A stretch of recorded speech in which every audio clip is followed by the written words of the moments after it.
Okay, so this is just a quick reminder in terms of diet and pregnancy. So what you just need to remember is that you're building the immune system of your baby now. So whatever you take in will determine how healthy your baby is. So you have to have a well-balanced meal. So you have to have your share of gulays or your vegetables. You have to have sources of proteins like pork, beef, and seafoods.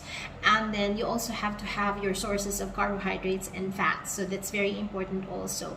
Dieting during the pregnancy is not really warranted unless you have diabetes or unless you're gaining weight very fast and your OB tells you otherwise. Okay, so it's also very important that you include sources of calcium. Number one is milk. Okay, actually in a study done in Food and Nutrition, they saw that moms who don't drink their milk during pregnancy are actually more prone to have babies who will develop diabetes and hypertension when they become adults. So that's a big responsibility, diba? But if you really can't tolerate milk, there are actually supplements also in the market that are available that will contain the necessary requirements for calcium and vitamin D by pregnant women. Okay.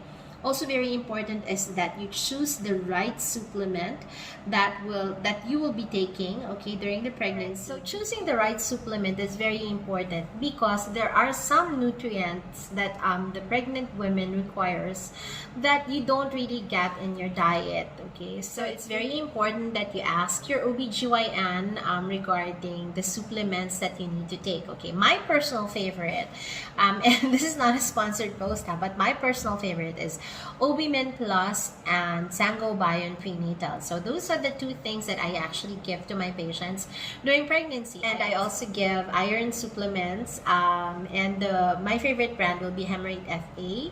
And of course, folic acid is very important. Even before you get pregnant, if you're planning to get pregnant already, it's very important that you take your folic acid, 5 micrograms daily, okay, as well as making sure that, again, you have a well-balanced meal, okay, so that you are actually ready, okay, to conceive. So very important also is that you make sure that you refrain, if not totally avoid caffeine during pregnancy.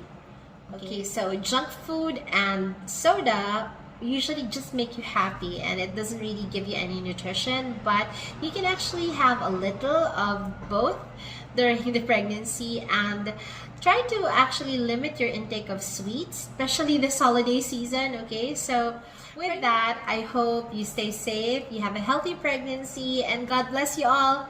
Advance Merry Christmas!